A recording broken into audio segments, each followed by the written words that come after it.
आदिवासी ऐसे लोग होते हैं जो पीढ़ी दर पीढ़ी अपनी संस्कृतियों को बचाए रखा, जो हमेशा से आत्मनिर्भर रहते आए हैं।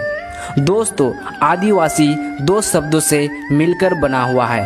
पहला आदि, दूसरा वासी, यानी कि मूल निवासी।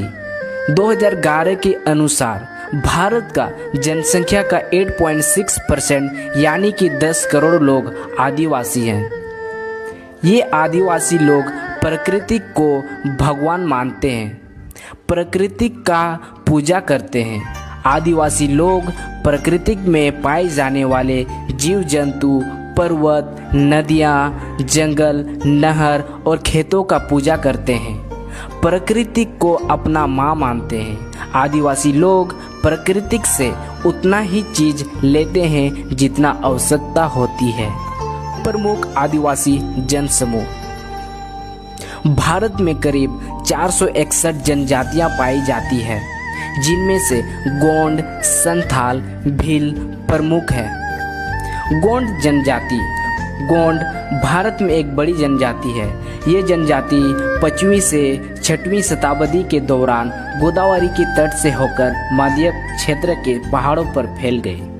गोंड जनजाति गोंडी भाषा बोलते हैं, जो कि तेलुगु, कन्नड़, तमिल आदि से संबंधित है। गोंडों का अपना एक प्रदेश था जिसे गोंडवाना कहा जाता था। गोंड आदिवासियों का संस्कृति बेहद ही निराली है। उन्हें अपने रीति रिवाजों पर गर्व है। गोंड जनजाति के प्रमुख व्यक्तियों में दुर्गावती, जिन्होंने अकबर के खिलाफ युद्ध किया। संथाल जनजाति। संथाल अपने आप में एक स्वतंत्र जनजाति है। इस जनजाति के लोग संथाली भाषा बोलते हैं। बाकी धर्मों में जहाँ महिलाओं को विशेष सम्मान नहीं दिया जाता, वहीं संथाल एक ऐसा जनजाति है जिसमें चाहे एक लड़के का जन्म हो या एक लड़की का, दोनों को ही सम्मान की नज़र से देखा जाता है। सभी लोगों को स्वतंत्र प्राप्त होती है। सभी लोग पढ़ लिख सकते हैं। महिलाओं को विशेष सम्मान दिया जाता है। संथाल जनजाति में कभी भी सती प्रथा नहीं थी और ना ही दहेज प्रथा। सभी लोग शिक्षा प्राप्त कर सकते हैं। वे इच्छित रूप से सज धज कर संवर सकते हैं। नौकरी, मेहनत, मजदूरी, इच्छित कार्य कर सकते हैं। वे संथाल ही लोग थे जिन्होंने आज़ादी का बीज बोया था। संथालों ने अंग्रेजों के खिलाफ सबसे पहले लड़ाई लड़ा था। हालांकि इस बात को कम लोग ही जानते हैं। संथालों ने 1855 में अंग्रेजों के खिलाफ लड़ाई लड़ा था। इस लड़ाई का नेतृत्व सिद्धू कान्हू, चांद भैरव, फूलो झरनों द्वारा किया गया। आदिवासियों का इतिहास।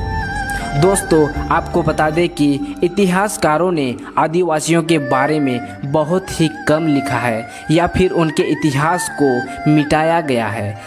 दोस्तों, आप सबको बता दें कि सच में आदिवासियों का जीवन गर्वशील रहा है।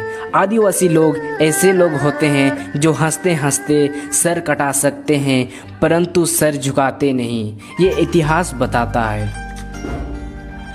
प्रमुख आदिवासी व्यक्ति। बिरसा मुंडा। बिरसा मुंडा ने बहुत ही कम उम्र में ब्रिटिशों के खिलाफ लड़ाई लड़ा था। उन्होंने उलगुलान अबुआ दिशोम अबुआ राज्य से नारा दिया। तटीय भील। तटीय भील मध्य प्रदेश के खंडवाना के रहने वाले थे, जिसे इंडियन रॉबिन हुड कहा जाता था। इन्होंने मध्य प्रदेश, गुजरात, महाराष्ट्र, राजस्थान के भील और अन्य लोगों को एकजुट कर अंग्रेजों के खिलाफ आंदोलन किया। आदिवासियों का समस्या और निवारण। दोस्तों, आदिवासियों ने हमेशा से ही प्रकृति को अपना भगवान मानता आया है। प्रकृति माँ है। साथ ही साथ आदिवासियों में महिलाओं एवं पुरुषों को एक समान अधिकार प्राप्त है। जैसे जैसे आदिवासी लोगों ने बाहरी लोगों के संपर्क में आए, तब उनसे जल, जंगल, जमीन के अधिकार छीन ली गई। और जब आदिवासियों ने अपने हक की लड़ाई लड़ने लगे तो उन्हें नक्सलवादी कह दिया जाता है। दोस्तों, आदिवासी भारत का अभिन्न अंग है। आदिवासी सम्मान के हकदार है। आदिवासियों के रक्षा में ही पूरे दुनिया का फायदा है, वरना आधुनिक मानव केवल अपने स्वार्थ और अपने लालच के कारण हमारे इस खूबसूरत पृथ्वी को उजाड़ कर रख दिया है। आदिवासियों का जीवन शैली बहुत ही सरल और बहुत ही अच्छा है। पृथ्वी को प्रदूषणों से मुक्त करने के लिए आदिवासियों का जीवन शैली अपनाना चाहिए।